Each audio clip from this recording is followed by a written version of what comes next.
Hello and welcome. I want to take just a moment to do a little sound check here. Is this a good level? All right. So again, thank you and welcome. Storytelling is one of our most ancient art forms. I'm one of many storytellers here in Seattle and across the country who are trying to keep this art form alive. So again, thank you all for coming out to listen. I have a variety of stories to share with you tonight. It's very much a variety show. The stories are written by a number of different authors from different countries with different writing styles, different subject matters, different lengths. The only thing they have in common is that they're all rather dark. There will be some humor during the evening, but there too, it will be rather dark. We will also have a discussion after the show for anyone who wants to stay for that. There are two terms I want to mention before I start the stories. These are terms that will show up sometime during the evening. I've put them in your programs, but I want to mention them just the same. The first is the term mandrake. Some of you might be familiar with that, some might not. A mandrake is a plant whose root is hallucinogenic and narcotic. Mandrakes are often mentioned in the folklore about magic and witchcraft. The other term I want to mention is the phrase dark of the moon. Dark of the moon is a period of about 14 days, beginning with a full moon, going to a new moon. So during that time, the moon is getting darker, hence dark of the moon. I also want to mention that there will be no firearms in tonight's performance. However, there will be one plastic toy that looks like a handgun. I want to assure all of you, it is not a real gun. We are all in a safe place tonight. Enough preliminaries. My first story is by Shirley Jackson. Do we have any Shirley Jackson fans in the house? Yes? All right. Very good. Shirley Jackson was an American writer, best known for her works of horror and mystery. She flourished in the post-war years during the 1940s, 50s, and 60s, and she died in 1965. Many years after her death, her family found a large number of her unpublished manuscripts, and so now many of her stories have been published posthumously. Her most famous story, by far, is The Lottery. Has anyone here read The Lottery?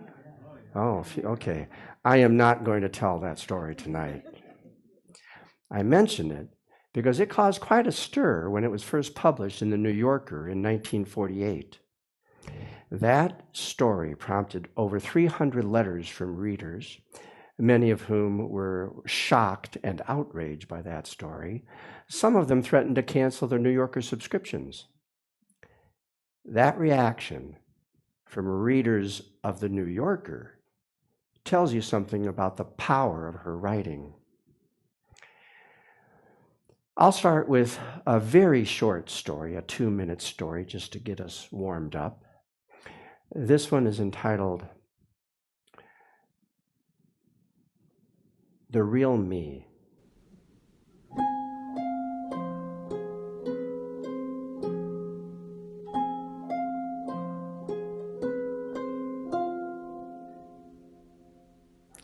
I am tired of writing dainty little biographical things that pretend that I am a trim little housewife with a house dress, stirring up appetizing messes over a wood stove. I live in a dank old place with a ghost that stomps around in the attic room we've never gone into. I think it's walled up. The first thing I did when we moved in was to make charms in black crayon on all the door sills and window ledges. I did this to keep out demons and was largely successful. There are mushrooms growing in the cellar, and we have a number of marble mantles that have an unexplained habit of falling down onto the heads of the neighbors' children. At the full moon, I can be seen out in the backyard digging for mandrakes. We have a little patch of them along with our rhubarb and blackberries. I do not usually care for those herbal or batwing recipes because you can never be sure how they will turn out. I rely almost entirely on image and number magic. My most interesting experience was with a young woman who offended me. She subsequently fell down an elevator shaft and broke every bone in her body except one. And I didn't know that one was there.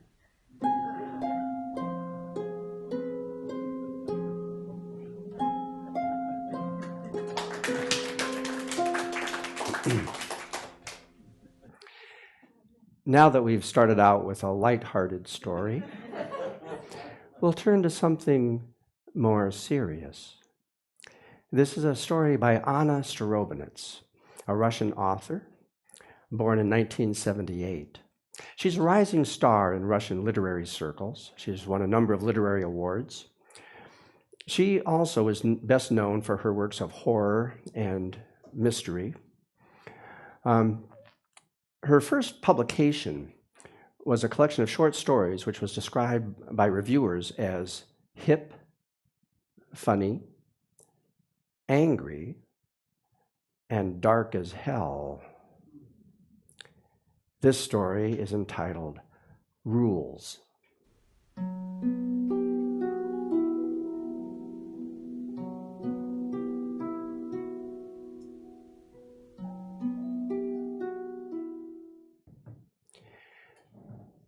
Some rules dictated their own conditions, such as the rules for black cracks in the asphalt. They were a threat. The cracks came too often and destroyed his whole rhythm. Sasha pattered quickly down the street, his sweaty hands thrust into the pockets of his jeans. This is the way he had to walk: 4 short steps, and then the 5th, over a crack, onto the right leg. Again, 4 steps, and again a black line taken with the left leg. Cracks could come at the 3rd and 2nd steps, and Sasha would brake sharply, stumble, and then change legs spasmodically. Still, he often stepped over with the wrong leg. Then he would speed on in horror, trying to spot the cracks only out of the corner of his eye. He tried not to peep into them under any circumstances. He tried not to see the candy wrappers, shards, coins, and tufts of dusty grass that were crammed inside. He tried to see only the black lines, the sharp boundaries he was not permitted to touch. In the metro, the rules suddenly altered. The regular squares of apricot tiles that paved the platform played a different game. Their edges had to be stepped on, and more than that, stepped on in such a way that they were exactly in the middle of your soul. Movement became easier. Lines came frequently now, but regularly. You could adapt to them. Somewhere around halfway, the squares suddenly released Sasha from their tenacious geometric grip. The silent voice that administered the rules, the voice which was never wrong, confirmed it almost tenderly. You may walk as you like. This break was absolute freedom with trust. Sasha removed a foot from a boundary and carried on with a skipping step, trying to look only up or to the side. His father took him by the hand, and they crossed over the narrow darkness between the platform and the train door and entered a carriage. For dinner, there was sour cabbage soup and sturgeon and potatoes. Sasha didn't like fish, but fish contained phosphorus and therefore were included on the list of compulsory dinner time tortures. Sasha would run his tongue carefully over the fish pulp inside his cheeks in search of unnoticed bones which might accidentally pierce his esophagus and via the blood vessels reach his heart. Then he would divide the thoroughly chewed lump into small portions and ever so cautiously swallow.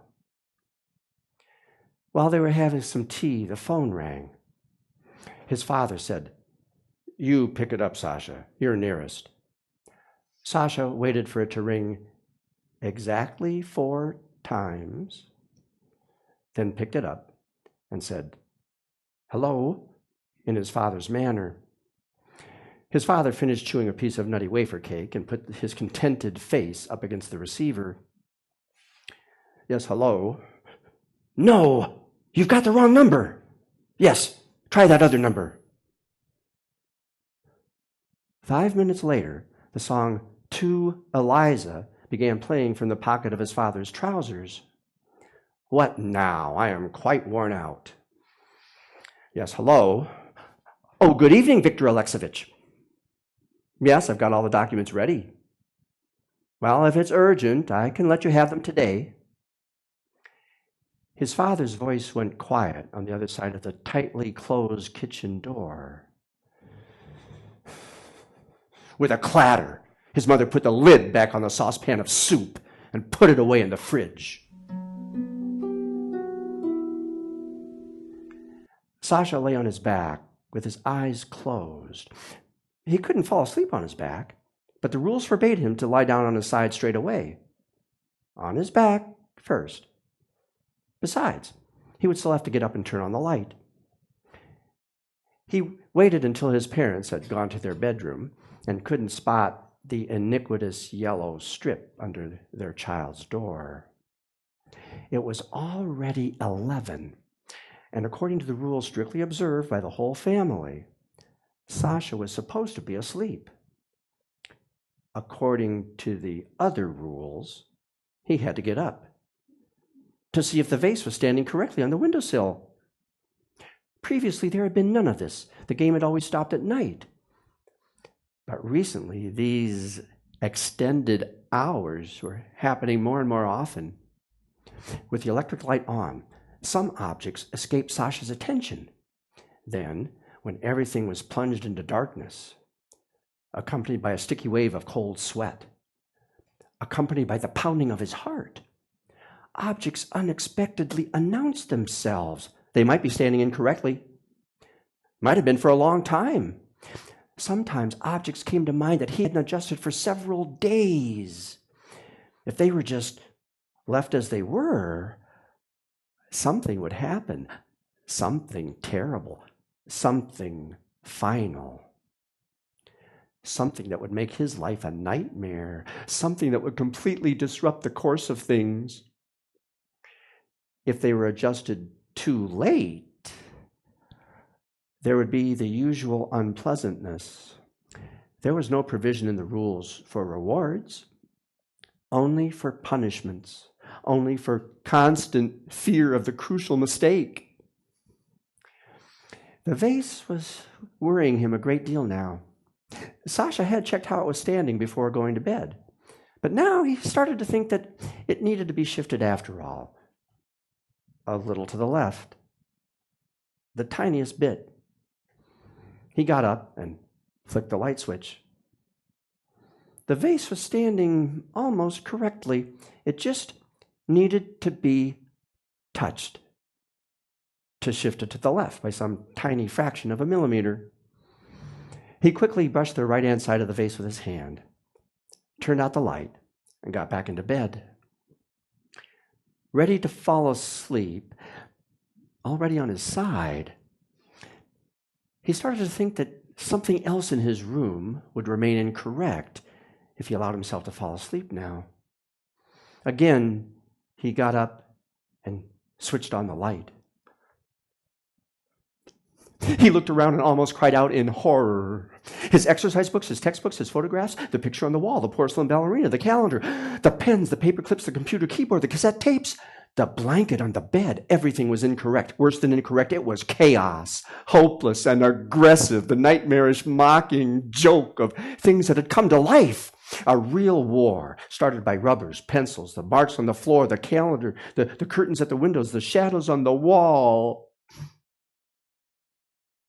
After staying motionless for a few seconds, Sasha compulsively set about putting everything in place, changing places, moving some things a centimeter, some things a millimeter. barely touching others. His mother appeared at his door, tired, bad-tempered, and without her makeup. "Why aren't you asleep? What's going on?" Sasha mumbled, almost inaudibly, "I'm looking for my exercise book." Running over to his mother, he hung on her neck and buried his face in her red hair. Her hair smelled of cabbage. Imperceptibly, he brushed the right-hand side. He adjusted her beaded hair clip with his hand, carefully brushing the right side with his finger. He saved his mama. Sasha went back to bed, and 30 minutes later leapt up again. Something still remained to be done. He thought about his mother and father and how they were asleep in the other room. The other room, which was certainly incorrect. He waited a little longer, then, stepping over the parquet floor with icy feet, he headed for their room, opened the door slowly, switched on the light, then rushed to the sideboard, to the bookcase, to the pile of magazines. He moved quickly while there was still time, before his mother, shielding her eyes from the light with her hand, could make out what he was doing, before his father leapt up and pulled him, screaming and wet with tears, away from the window blinds. The window blinds, which had to be, absolutely had to be adjusted.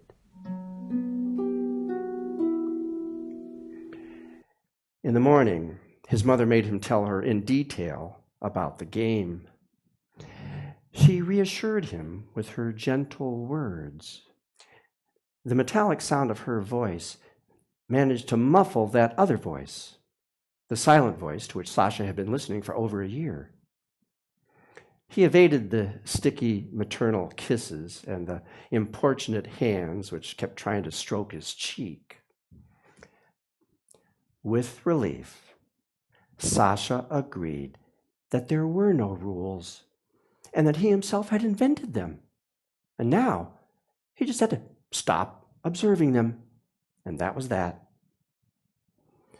On his way to school, the cracks in the sidewalk proved a greater torment without the rules than with them.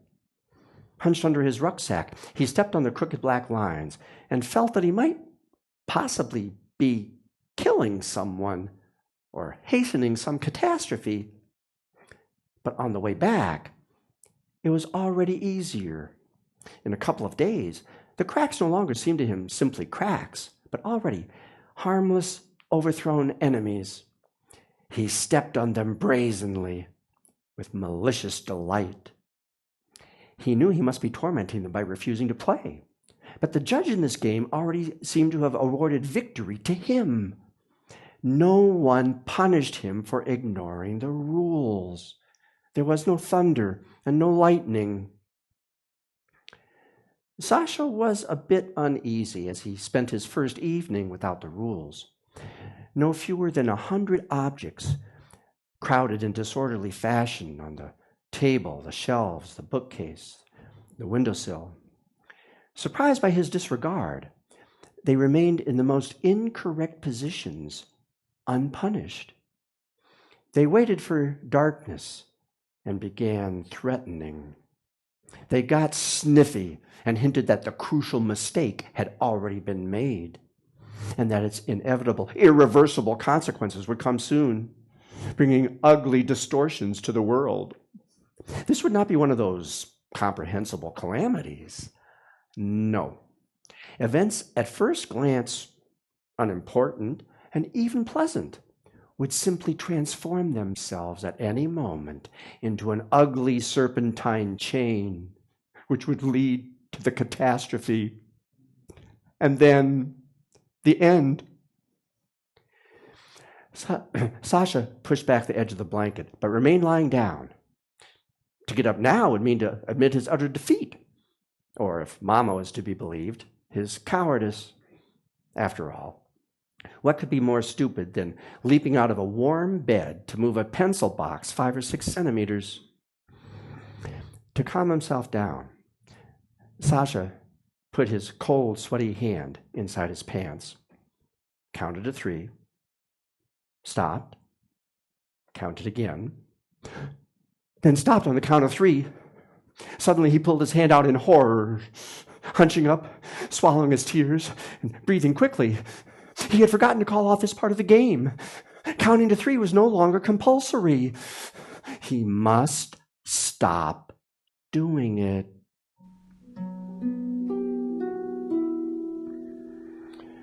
A few months went by, and one day when Sasha was returning home from school, he thought at first there was a dog howling in the kitchen.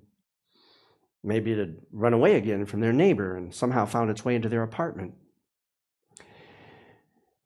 He opened the door, a tiny crack, and peered warily through the crack. Sasha was scared of dogs. He never touched them. He couldn't allow the paralyzing ticks found under a dog's coat to get under his fingernails and immobilize his body for the rest of his life. Also, he had to avoid catching rabies, which would mean always having foam on his lips. There was no dog to be seen through the crack. Sasha opened the door wider and squeezed into the kitchen sideways. There was no dog. At the table in the corner sat his mother. Her eyes were screwed up tight. She was rocking strangely from side to side, smearing her lipstick with her hand and whining. Sasha was frightened. He bolted back toward the door, and his elbow clumsily tipped over a cup of tea standing on the table. The cold tea spilled onto his hand and sweater. His mother opened her eyes and looked at him. Then she said, "Our Papa's dead." Sasha turned and went into the bathroom. He washed his hands very thoroughly with soap, 10 times, even though he hadn't touched a dog. His mother didn't cry at the funeral. She didn't cry later on either. Sasha understood that his father had died in a car accident. He also understood that his mother was prevented from crying by the dead woman whose twisted body was also pulled from the wrecked car, smelling of perfume and blood. His father was buried in a closed coffin, so Sasha was quite unable to see if he was standing there correctly. He was unable to see if he was lying there correctly. On the way home from the funeral, the voice, which had been silent for 6 months now, spoke once more. It was very quiet and expressed pity for Sasha. But it also said that Sasha himself was to blame for everything. With reproach, it explained the new rules of the game. They were far more complicated than before. After the wake, after the guests were gone, his mother settled into an armchair and remained motionless until evening.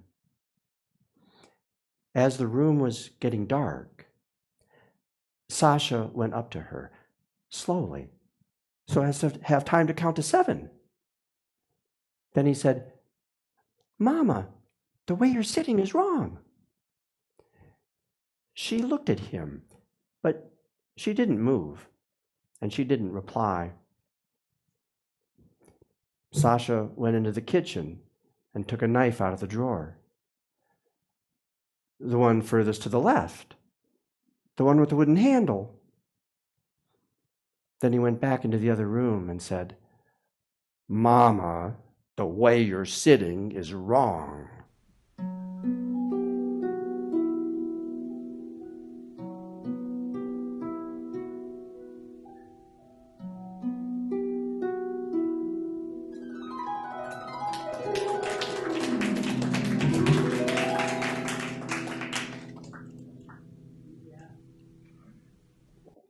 That was Anna Starobinets. Next is another story by Shirley Jackson. This one was published posthumously in 1996. But please, again, keep in mind that it was written over 50 years ago. What a thought.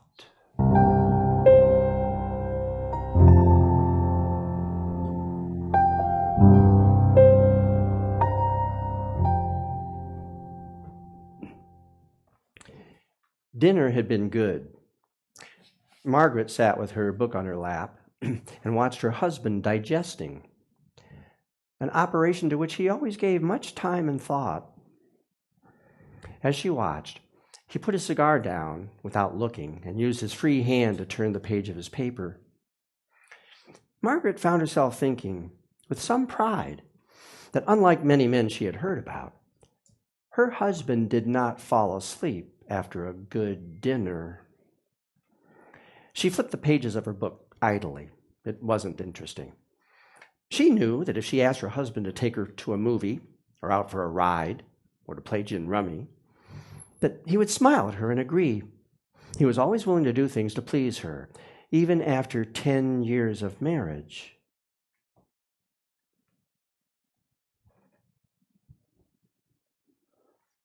An odd thought crossed her mind. She would pick up the heavy glass ashtray and smash her husband over the head with it. Then her husband asked, "Would you like to go to a movie?" "I don't think so," answered Margaret. "Why?" "You look sort of bored," he replied. "Were you watching me?" asked Margaret. "I thought you were reading." He smiled at her. "Just looked at you for a minute." It was the smile of a man who was still very fond of his wife after 10 years of marriage. The idea of smashing the glass ashtray over her husband's head had never before occurred to Margaret, but now it would not leave her mind. She stirred uneasily in her chair, thinking, "What a terrible thought to have! Whatever made me think of such a thing? Probably a perverted, affectionate gesture." And she laughed. "Something funny?" he asked. "Nothing," said Margaret. She stood up and crossed the room to the hall doorway without purpose. She was very uneasy, and looking at her husband didn't help. The cord that held back the curtains made her think, strangle him. She told herself, it's not that I don't love him. I just feel morbid tonight, as if something bad were going to happen. A telegram coming, or the refrigerator breaking down. Drown him, suggested the goldfish bowl. Margaret stood just outside the hall doorway so that her husband wouldn't see her if he looked up from his paper. "Look," she told herself severely, "this is perfectly ridiculous. The idea of a grown woman troubling herself with silly fears like that. It's like believing in ghosts or something. Nothing is going to happen to him, Margaret," she said almost aloud. "Nothing can happen to hurt either you or your husband or anyone you love. You're perfectly safe." "Margaret," called her husband. "Yes?" "Is something wrong?" "No, dear, just getting a drink of water." "Poison him? Push him in front of a car, a train?" "I do not want to kill my husband," Margaret said to herself. "I've never dreamed of killing him. I want him to live. Stop it." Stop it. She got her drink of water, a little formality she played out with herself because she told him she was going to do it. Then she wandered back into the living room and sat down. He looked up as she entered. "You seem very restless tonight." "It's the weather," said Margaret. "I guess. Heat always bothers me." "Sure you wouldn't like to go to a movie?" he asked. "Or we could go out for a ride to cool off." "No, thanks. I'll go to bed early tonight." "Good idea," he replied. What would I do without him, she wondered. How would I live? Who would ever marry me? Where would I go? What would I do with all the furniture? Crying when I saw his picture, burning his old letters. I could give away his suits, but what would I do with the house? Who would take care of the income tax? I love my husband, Margaret told herself emphatically. I must stop thinking like this. It's like an idiot tune running through my head. Or feedback coming from the mic.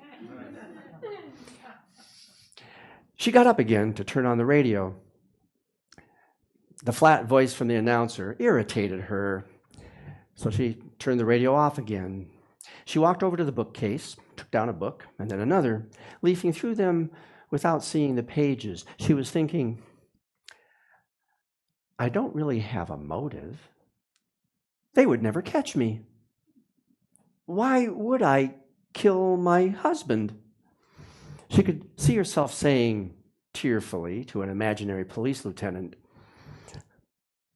but I loved him. I can't stand his being dead. Her husband asked, Margaret, are you worried about something? No, dear. Why? You seem terribly upset tonight. Are you feverish? No. A chill, if anything. Come over here and let me feel your forehead, he suggested. She came obediently and bent down for him to put his hand on her forehead. At his cool touch, she thought, what a dear, sweet man. And she wanted to cry at what she had been thinking. You're right, he said. Your head feels cold. Better go on off to bed. In a little while, said Margaret. I'm not tired yet. They say if you soak a cigarette in water overnight, the water will be almost pure nicotine by morning and deadly poisonous. You can put it in coffee without altering the taste. Shall I make you some coffee? She asked, surprising herself. He looked up again, frowning. I just had 2 cups with dinner, but thanks anyway. Margaret thought to herself, I'm brave enough to go through with it. What will it matter 100 years from now? I'll be dead too by then. And who cares about the furniture? She began to think concretely. A burglar. First call a doctor, then the police, then her brother-in-law and her own sister. She would tell them all the same thing, her voice broken with tears. It wouldn't be necessary to worry about preparations. The more elaborately these things were planned, the better chance of making a mistake. She could get away with it if she thought of it from a broad perspective, without dwelling on details. When she started worrying about things like fingerprints, she was lost. Whatever you worry about catches you every time. Have you any enemies? She asked her husband, not meaning to. Enemies, he said. For a moment, he took her seriously. Then he smiled. I suppose I have hundreds of them, secret ones. I didn't mean to ask you that, she said, surprising herself again. Her husband was suddenly serious again. Why would I have enemies? He asked, setting down his paper. What makes you think I have enemies, Margaret? It was silly of me, she replied. A silly thought. She smiled. And after a minute, he smiled too. Margaret glanced at the glass ashtray, glittering and colored in the light from the reading lamp. She had washed the ashtray that morning, and nothing about it had occurred to her then. Now she thought, it ought to be the ashtray. The first idea is always the best. She rose for a third time. and came around to lean on the back of his chair. The ashtray was now on the table to her right. She bent down and gently kissed the top of his head. "I've never loved you more," she said softly. Without looking, he reached up with affection to touch her hair. Carefully, she took his cigar out of the ashtray and set it on the table. For a minute, he didn't notice. Then, as he reached for his cigar, he saw that it was on the table. He picked it up quickly, touching the table underneath to see if it had burned. "Be careful, you'll set fire to the house," he said casually. When he was looking at his paper again, she silently picked up the ashtray. "I don't want to," she said as she struck him.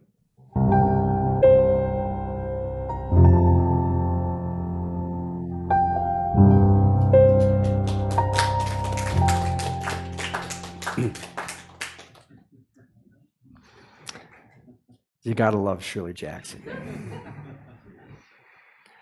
This next story is by Fredric Brown, another American author who lived from 1906 to 1972.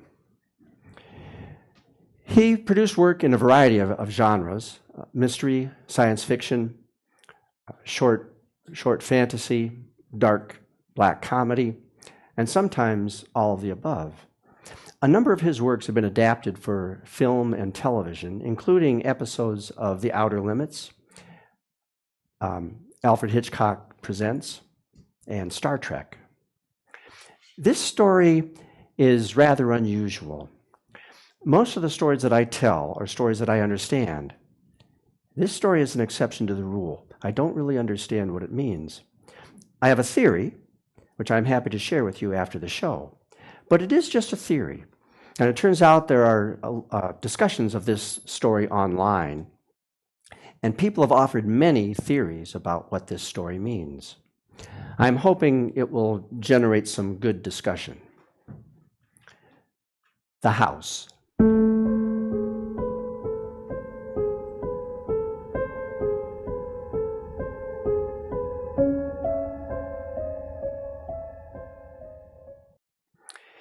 He hesitated upon the porch and looked a last long look upon the road behind him, and the green trees that grew beside it, and the yellow fields, and the distant hill, and the bright sunlight. Then he opened the door and entered, and the door swung shut behind him. He turned as it clicked and saw only a blank wall. There was no knob and no keyhole. And the edges of the door, if there were edges, were so cunningly fitted into the carved paneling that he could not discern its outline. Before him lay the cobwebbed hallway. The floor was thick with dust, and through the dust wound two so slender curving trails as might have been made by two very small snakes, or two very large caterpillars. The trails were very faint, and he did not notice them until he was opposite the first door to the right. Upon the door was the inscription, Semper Fidelis, in Old English lettering. Semper Fidelis, always faithful. Beyond this door, he found himself in a small red room, no larger than a large closet. A single chair in this room lay on its side, one leg broken and dangling by a thin splinter. Upon the nearest wall, the only picture was a framed portrait of Benjamin Franklin. It hung askew, and the glass covering it was cracked. There was no dust upon the floor, and the room appeared to have been recently cleaned. In the center of the floor lay a bright curved scimitar. There were red stains upon its hilt, and along the edge of the blade was a thick coating of green ooze.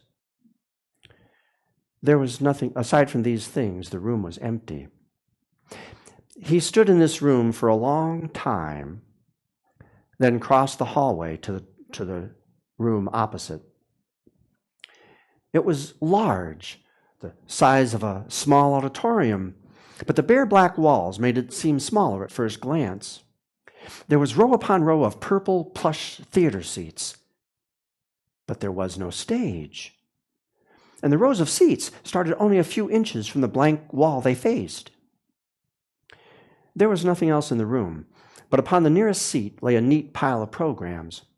One of these he took and found it blank, save for 2 advertisements on the back cover, one for prophylactic toothbrushes, and the other for choice building lots in the Sub Rosa subdivision. On a page near the front of the program, he saw that someone had written, with a lead pencil, the name Garfinkel. He thrust this program into his pocket and returned to the hall, along which he walked in search of the stairs. Behind one closed door, which he passed, he heard someone picking out tunes on what sounded like a Hawaiian guitar. He knocked upon this door, but the only answer was scurrying footsteps and then silence.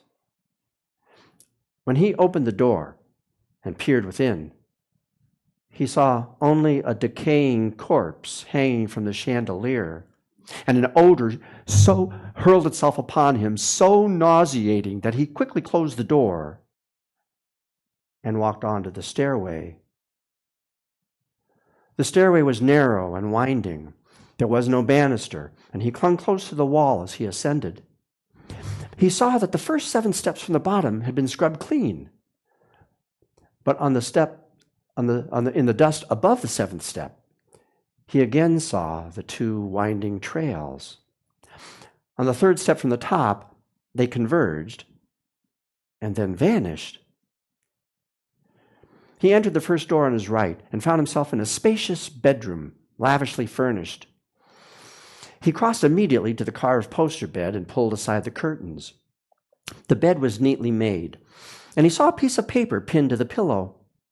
Upon it was written, hastily in a woman's handwriting, Denver, 1909. Upon the reverse side, neatly written in another handwriting, was an algebraic equation. He left this room quietly and stopped short just outside the door. He heard a sound coming from behind a black doorway across the hall. It was the deep voice of a man chanting in a strange and unfamiliar tongue. It rose and fell in a monotonous cadence, like a Buddhist hymn. The voice sounded like his own voice, but muffled by many things. He stood until the voice died away into a trembling silence, and twilight crept into the hallway with the stealth of a practiced thief. Then, as though awakening, he walked along the now silent hallway till he came to the 3rd and last door. He saw that they had printed his name on the upper panel in tiny gold letters. Perhaps radium had been mixed with the gold, for the letters glowed in the dim hallway. He stood for a long moment with his hand upon the knob, and then, at last, he entered and closed the door behind him. He heard the click of the latch and knew that it would never open again. And yet he had no fear with this realization. The darkness was a black, tangible thing that sprung back from him when he struck a match. He saw then that the room was a counterpart to the east bedroom of his father's house near Wilmington, the room in which he had been born. He knew now just where to look for candles. There were 2 in the drawer and the stump of a 3rd. And he knew that, burned one at a time, they would last for nearly 10 hours. He lighted the first and stood it in the brass bracket on the wall. It cast dancing shadows from each chair and from the bed and from the small cradle that stood beside the bed. Upon the table, next to his mother's sewing basket, lay the March 1887 issue of Harper's Magazine. He took it up and glanced idly through its pages. At length, he dropped it to the floor. He thought tenderly of his wife, who had died many years ago. A faint smile trembled upon his lips as he remembered a dozen little incidents from the years of their days and nights together. He thought, too, of many other things as the minutes went by. It was not until the 9th hour, when but half an inch of candle remained, and darkness had gathered in the farther corners of the room, and had crept closer, that he screamed and beat and clawed at the door until his hands were a raw and bloody pulp.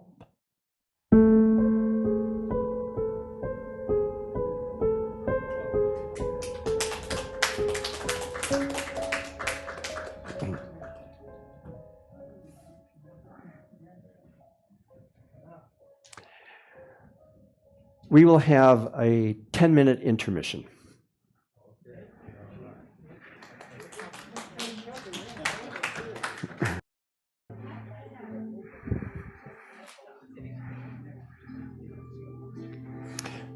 Welcome back. I'm going to start up again with a very short story just to get us warmed up. This one is entitled Bedtime Story.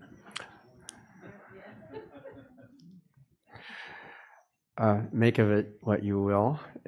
This one is by Jeffrey Whitmore.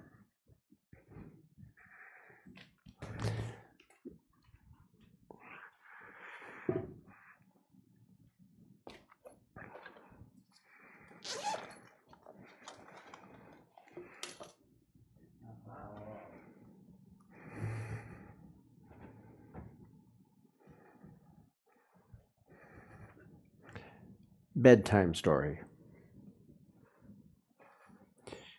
"Careful, honey, it's loaded," he said, re-entering the bedroom.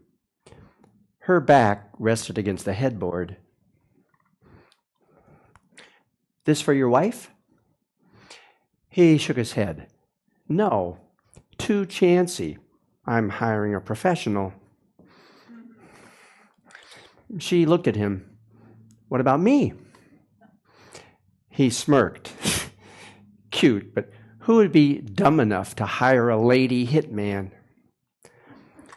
She wet her lips, sighting along the barrel. "Your wife."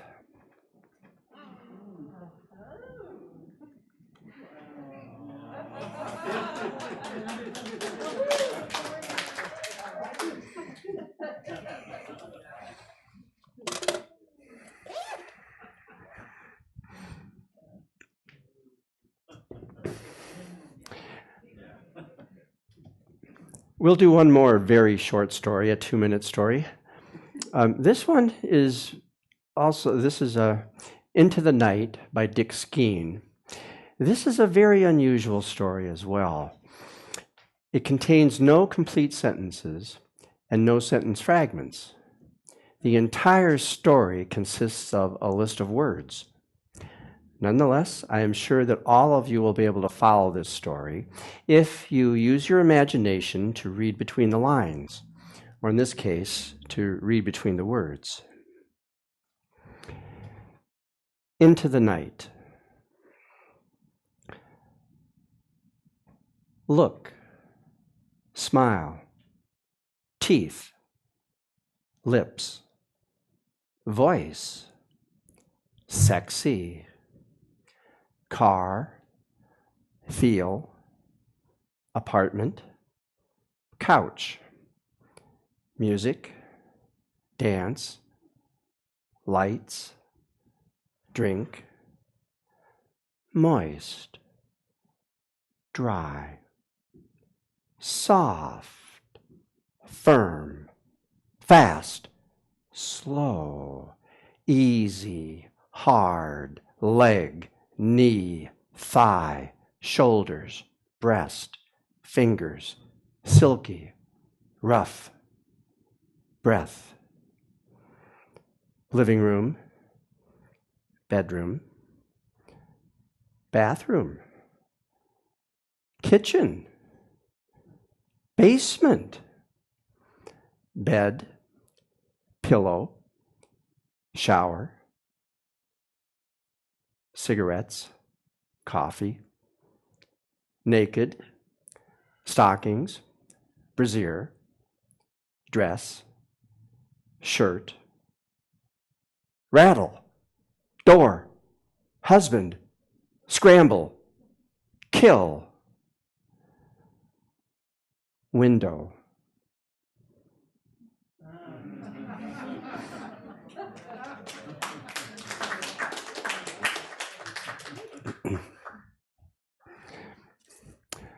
And now back to something more serious.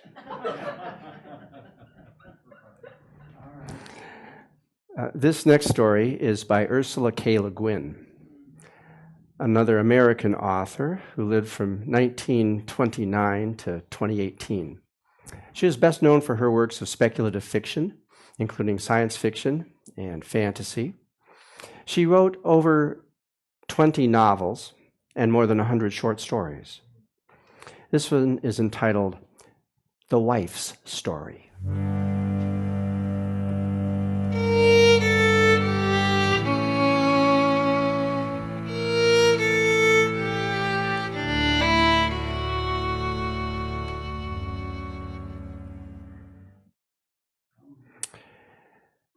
He was a good husband, a good father. I don't understand it. I don't believe in it. I don't believe it happened. I saw it happen, but it isn't true. It can't be. He was always gentle. If you'd have seen him playing with the children, anybody who saw him with the children would have known there wasn't any bad in him, not one mean bone. When I first met him, he was still living with his mother over near Spring Lake. I used to see them together, the mother and the children and the sons, and think, any young fellow who is that nice with his family must be a fellow worth knowing. Then one time when I was walking in the woods, I met him by himself coming back from a hunting trip. He hadn't got any game at all, not so much as a field mouse, but he wasn't cast down about it. He was just larking along, enjoying the morning air. That's one of the things I first loved about him. He didn't take things hard, didn't grouch and whine when things didn't go his way. So we got to talking that day, and I guess things moved right along, because pretty soon he was over here pretty near all the time. My parents had moved out the year before and left the place to me and my sister.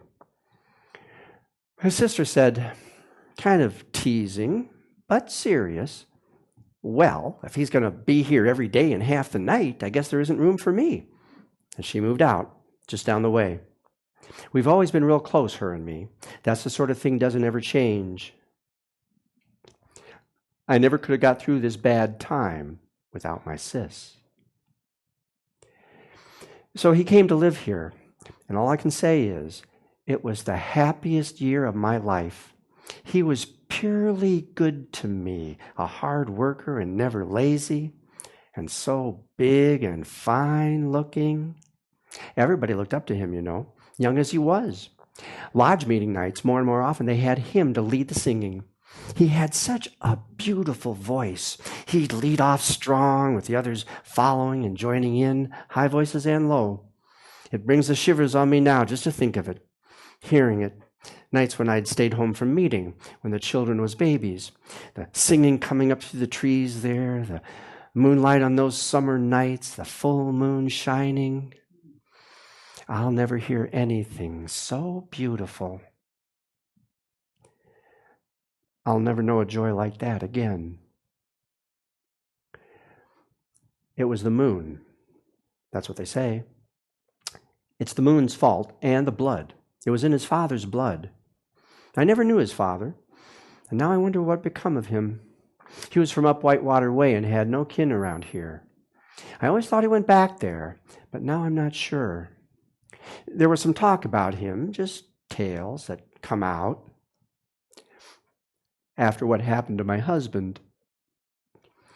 It's something runs in the blood, they say, and it may never come out. But if it does, it's the change of the moon that does it. Always it happens in the dark of the moon, when everybody's home asleep. That's what they say. Something comes over the one that's got the curse in his blood, and he gets up because he can't sleep. And he goes out in the glaring sun and goes off alone to find others like him. And it may be so, because my husband would do that. I would half rouse and say, "Where are you going?" And he'd say, "Oh, hunting. Be back this evening." And it wasn't like him. Even his voice was different. But I was so sleepy and not wanting to wake the kids, and he was so good and responsible. There was no call of mine to go asking why and where and all like that. So it happened that way maybe 3 or 4 times. He'd come back real late and worn out, and pretty near cross for one so sweet-tempered, not wanting to talk about it. I figured everybody got to bust out now and then, and nagging never helped anything. But it did begin to worry me. Not so much that he went, but that he came back so tired and so strange. Even he smelled strange. I said, "What is that? Those smells on you, all over you." And he said, "I don't know." Real short, and made like he was sleeping. But when he thought I wasn't noticing, he went down and washed himself. But those smells stayed in his hair for days. And then the awful thing. I don't find it easy telling about this. I want to cry when I have to bring it to my mind. Our youngest, the little one, my baby, she turned from her father just overnight. He come in and she got scared looking and stiff with her mouth wide, and then she began to cry and try to hide behind me. She couldn't yet talk plain, but she was saying over and over, "Make it go away, make it go away." The look in his eyes for just one moment when he heard that is what I don't want ever to remember. That is what I cannot forget. The look in his eyes, looking at his own child. I said to the child, "Shame on you. What's got into you?" Scolding, but keeping her right up close to me at the same time. Because I was frightened too. Frightened to shaking. He turned away and said something like, "Guess she waked up dreaming," and passed it off that way, or tried to. And so did I. And I got real mad with my own baby when she kept acting crazy scared of her own dad. But she couldn't help it, and I couldn't change it. He kept away that whole day because he knew, I guess, it was just starting dark of the moon.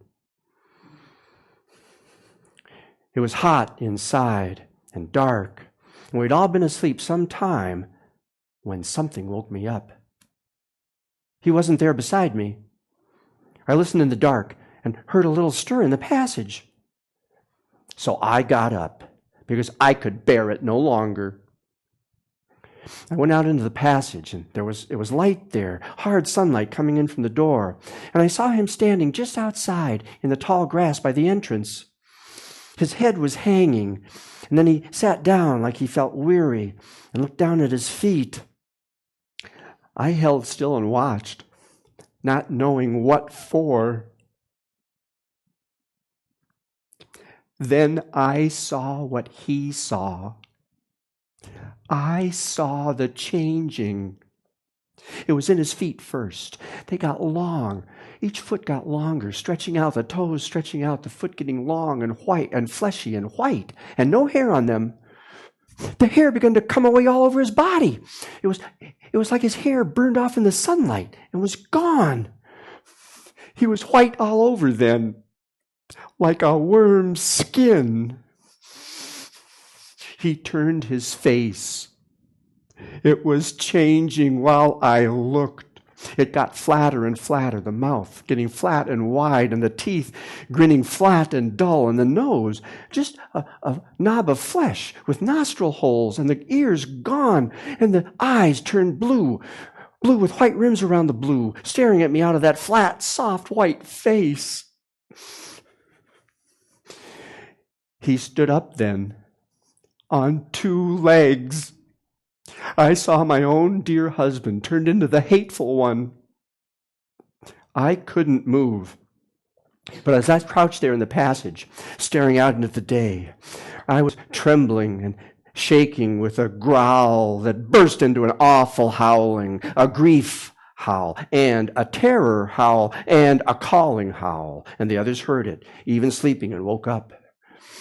It stared at me, that thing my husband had turned into, and shoved its face up to the entrance of our house. I was still bound by mortal fear. But behind me, the children had waked up, and the baby was whimpering. The mother anger come into me then, and I snarled and crept forward. The man thing looked around. It had no gun like the ones from the man places do, but it picked up a heavy fallen tree branch and shoved the end of it down into our house at me. I snapped the end of it in my teeth and started to force my way out, because I knew the man would kill our children if it could. But my sister was already coming. I could see her running at the man with her head low and her mane high and her eyes yellow as the winter sun. He turned on her and raised up that branch to strike her. But I come out of the doorway, mad with a mother anger, and the others were all coming, answering my call, the whole pack gathering there in the blind glare and heat of the noon sun. The man looked round at us and yelled out loud and brandished the branch it held. Then it broke and ran, heading for the open fields down the mountainside, and we followed it.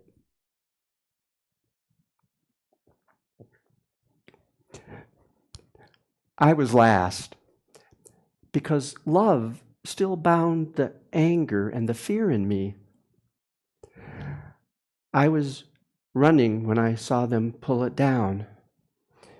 My sister's teeth were in its throat when I got there. It was dead. The others were pulling back from the kill because of the taste of the blood and the smell. The younger ones were cowering and some crying. My sister rubbed her mouth against her forelegs over and over to get rid of the taste. I went up close because I thought, if the thing was dead, then the spell, the curse must be gone, and my husband could come back alive or even dead. If I could just see him once more, my true love in his true form, so beautiful. But only the dead man lay there, white and bloody. We pulled back from it and turned and ran back into the hills, back to the woods of the shadows and the twilight and the blessed dark.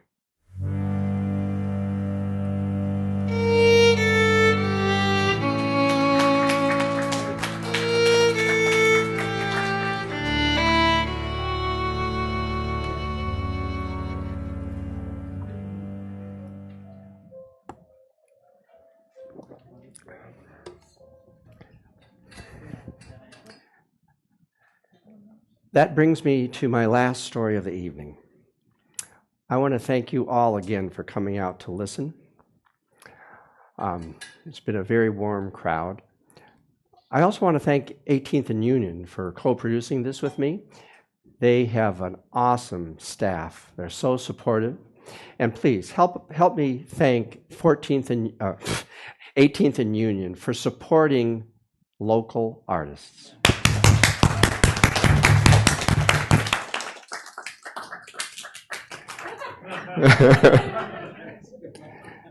And I would also like to give a very special thank you to my wife, Karen Shaw, who's been running sound for us tonight.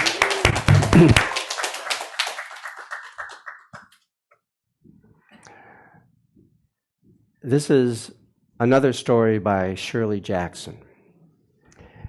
This one is entitled The Man in the Woods. It was published posthumously in The New Yorker in 2014. It's a rather enigmatic story, and I've told it a few times, and in my experience, it also generates good discussion. So I hope that some of you will want to stay for the discussion after. The Man in the Woods.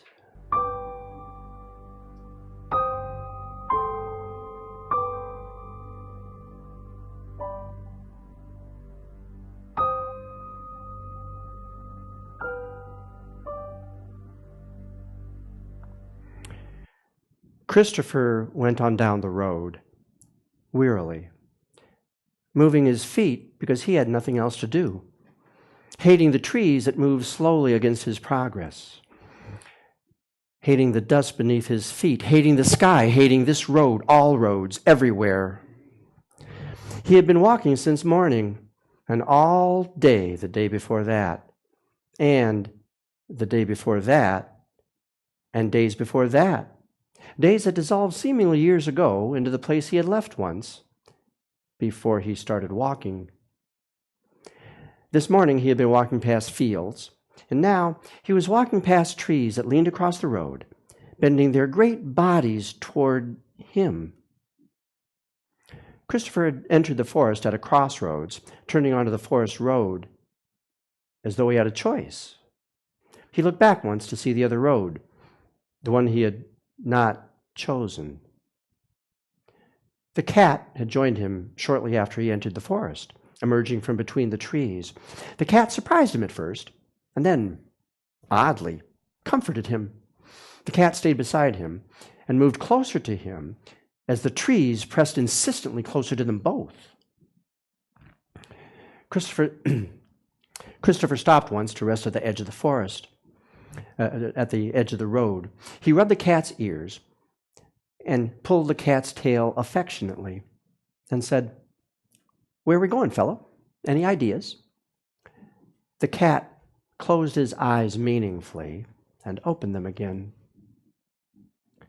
Christopher remarked later to the cat, "Haven't seen a house since we came into these trees. Going to be dark before long."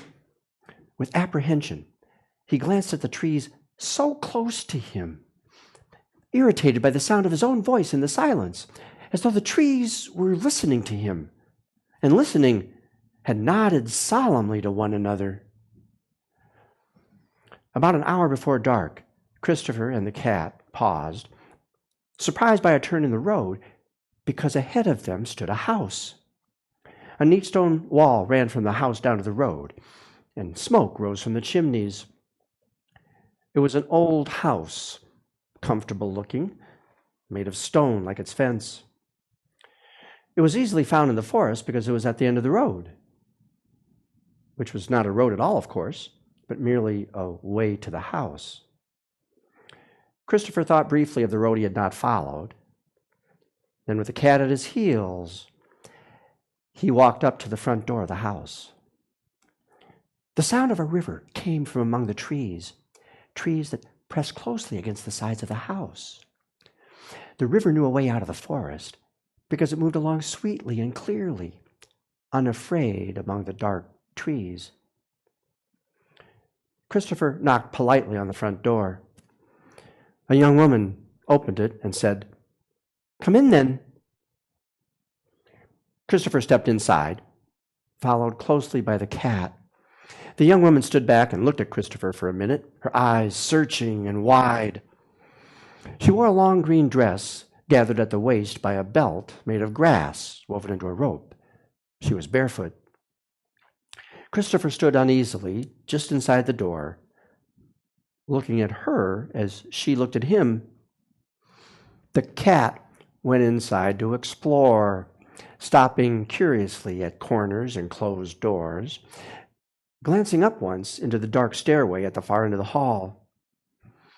A voice called from the back of the house, "Phyllis!" The young woman smiled nervously at Christopher. "Come along, please. I shouldn't keep you waiting."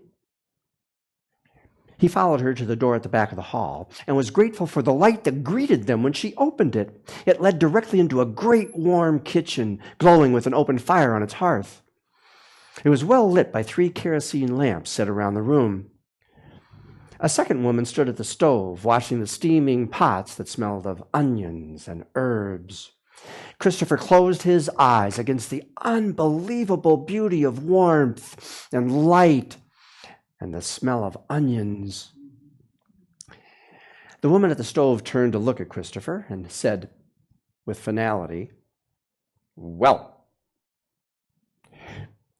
She studied him carefully, as the other woman had done, before turning her eyes to a bare whitewashed area high on the kitchen wall, where lines and crosses indicated a rough measuring system. "Another day," she said. The first woman asked, "What's your name?" He replied, "Christopher. What's yours?" "Phyllis." She gestured toward the cook with her head. "Her name's Aunt Sissy." "Circe," the old woman said doggedly to the stove. "Circe, I was born, and Circe will be my name till I die." From the way she stood and the way she spoke, she seemed to be much older than Phyllis. Christopher was surprised by the strength in her arms when she lifted the great iron pot easily off the stove and carried it to the stone table at the center of the kitchen. The cat had followed them and now settled into a cozy spot under the stove.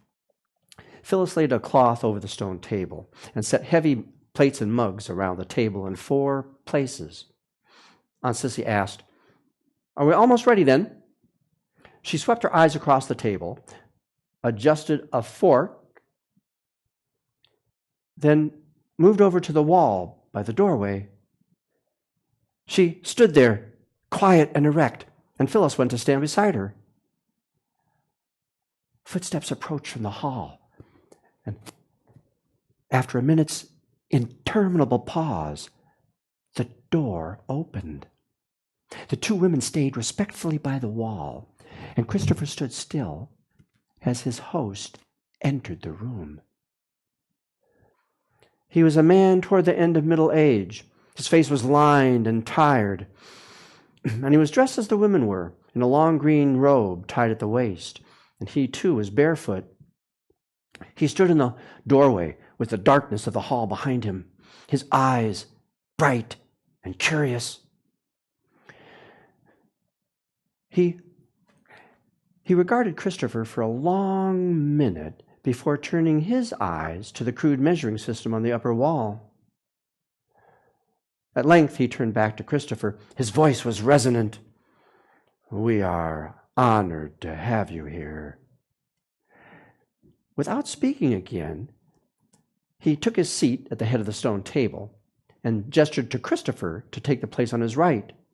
Phyllis sat down across from Christopher, and Aunt Sissy served them all from the iron pot before taking her own place at the foot of the table. Christopher stared down at the plate before him and inhaled the rich smell of onions and meat. He closed his eyes again for a minute before starting to eat. When he opened them and looked up, he saw the dark window. The trees pressed so close against it, their branches were bent against the glass. A tangled crowd of leaves and branches looking in. The old man asked, "What will we call you?" Christopher was looking down at his plate as he replied, "I'm Christopher." The old man continued, "And have you come far?" Christopher smiled nervously. "Quite a ways. I guess it seems farther than it really is." "My name is Oakes," said the old man. Christopher gathered himself together with effort. Ever since coming into this strange house, he had been bewildered, as though drunk from the endless trees through which he had come. He swallowed and turned to look at Mr. Oakes. "It's very kind of you to take me in. If you hadn't, I guess I would have wandered around in the woods all night. I guess I was a little frightened. All those trees. Mr. Oakes replied, "Indeed, all those trees." Christopher wondered whether he had expressed his gratitude adequately. He wondered whether he would be asked to stay the night, or whether he must go out again into the darkness of the woods. When Aunt Sissy filled his plate a second time, he smiled up at her. "This is wonderful. I don't know when I've enjoyed a meal this much." Aunt Sissy bowed her head slightly at Christopher. Mr. Oakes continued, "The food comes from the woods, of course. Circe gathers her onions down by the river. But naturally, none of that need concern you. Tomorrow will be soon enough for you to see the house." "I suppose so," replied Christopher, realizing now that he was indeed to stay the night. "Tonight," said Mr. Oakes, his voice deliberately light, "tonight, I should like to hear about you and what things you've seen on your journey and what takes place in the world you have left." Christopher began to relax, knowing that he could stay the night.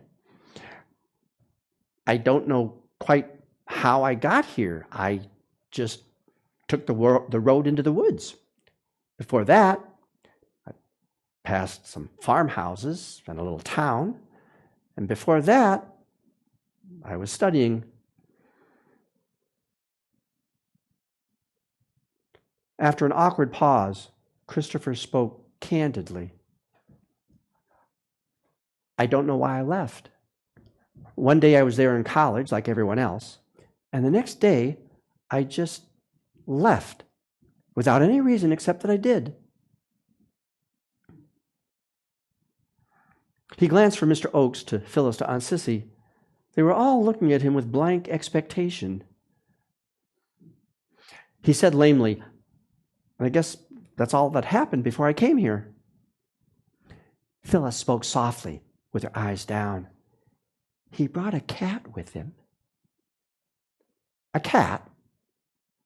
Mr. Oakes looked politely around the kitchen, saw Christopher's cat curled up under the stove, and nodded.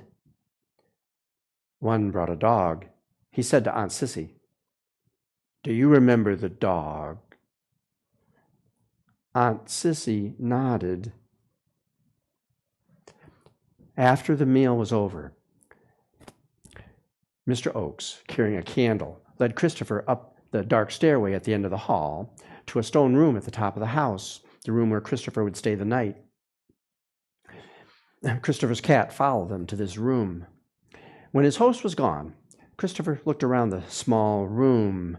The bed was a stone bench with a mattress of leaves and heavy fur blankets that looked like bearskins. He said to the cat, "This is quite a forest and quite a family." Against the window of the room, as against all the windows in the house, was the wall of trees, crushing themselves hard against the glass. All night long, the sound of the trees crowding against the house came into Christopher's dreams. In his sleep, he turned gratefully to the cat purring beside him. In the morning, when he went downstairs into the kitchen, Phyllis and Aunt Sissy were in their green robes moving about the stove. When Phyllis had set the stone table and Aunt Sissy had laid out the food, they both moved over to the wall as they had the night before, waiting for Mr. Oakes to enter. When he came in, he nodded at Christopher, and they sat just as before. And again, Aunt Sissy served them all. Mr. Oakes did not speak this morning, and when the meal was over, he rose and gestured to Christopher to follow him. They went out into the hall where Mr. Oakes paused. "You have seen only part of the house, of course." Christopher tried to make conversation. "It's a very old house, isn't it?" "Very old," said Mr. Oakes, as though surprised by the question. Mr. Oakes opened one of the two great doors on either side of the entrance. In here we keep the records. Christopher followed him into this room, where Mr. Oakes lit a candle that stood on the stone table by the door. He then raised the candle high, and Christopher saw that the walls were covered with stone shelves.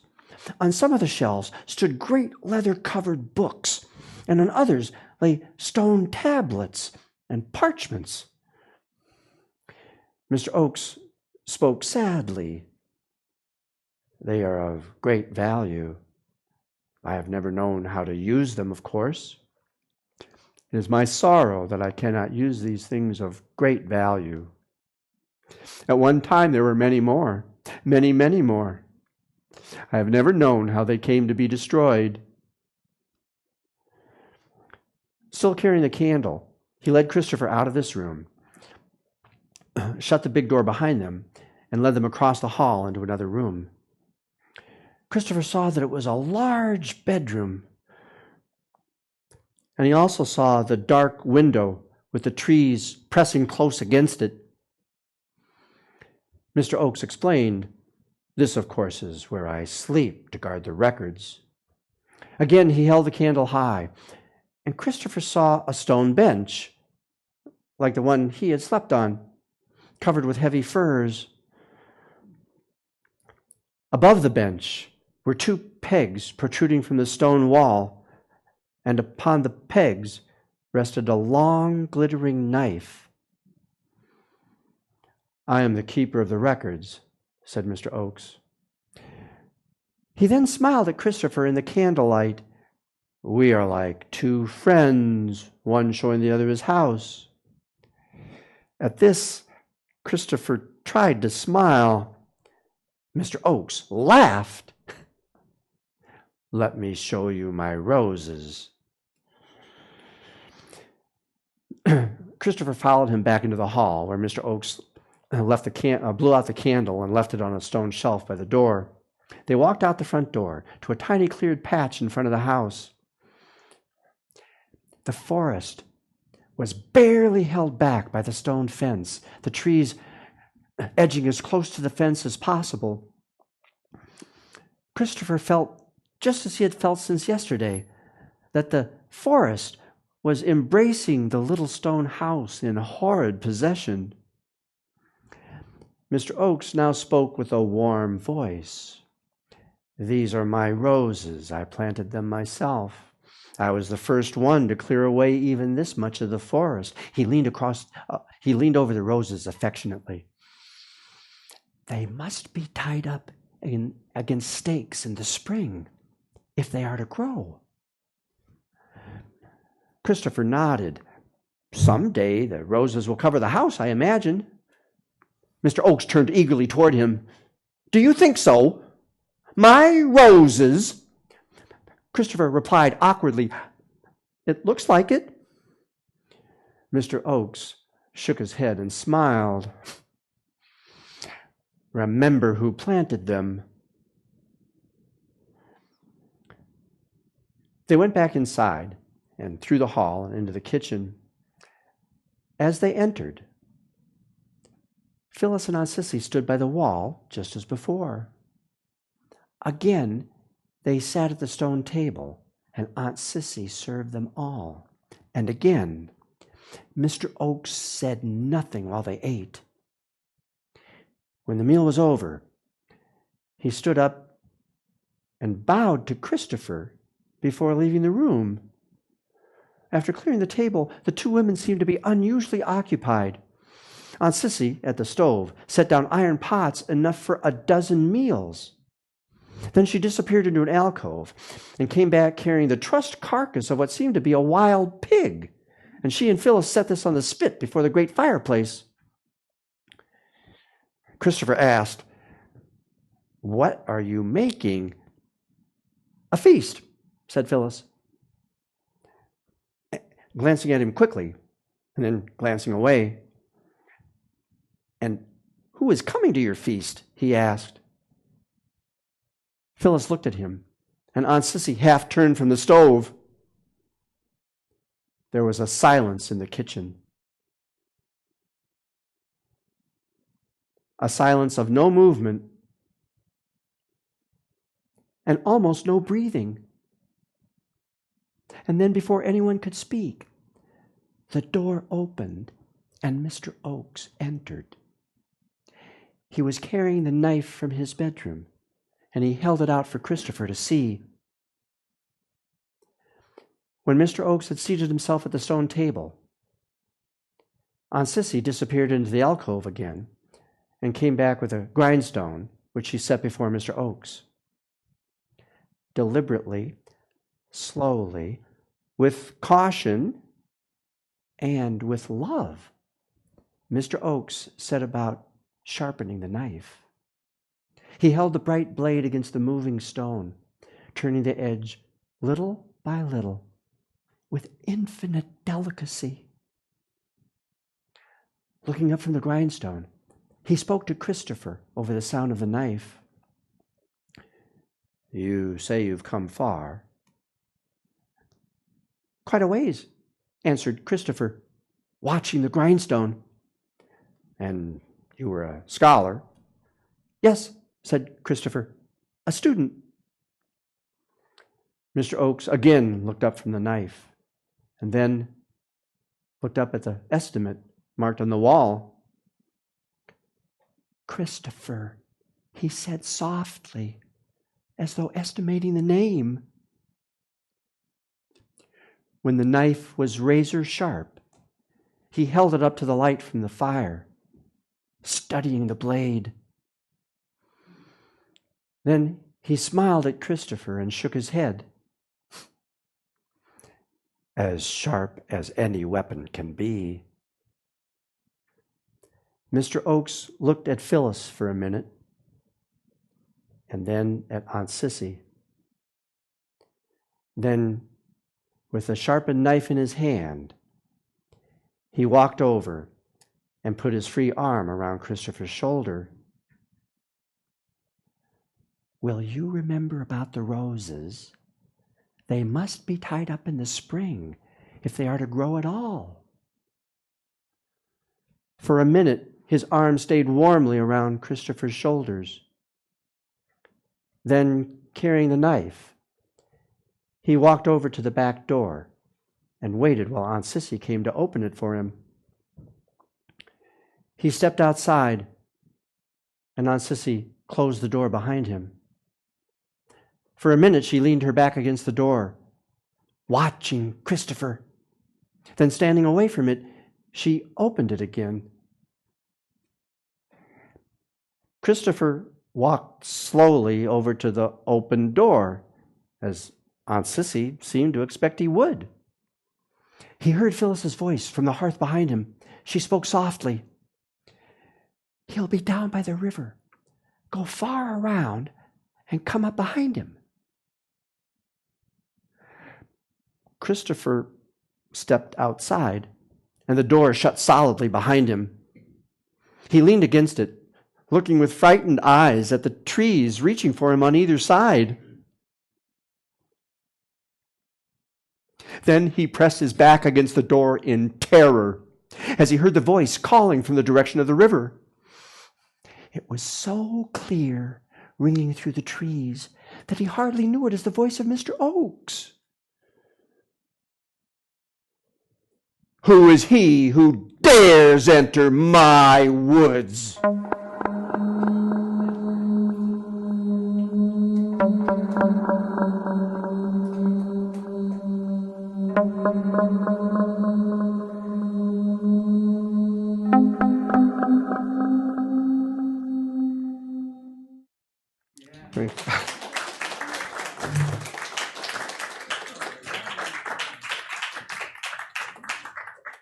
Thank you. Thank you very much.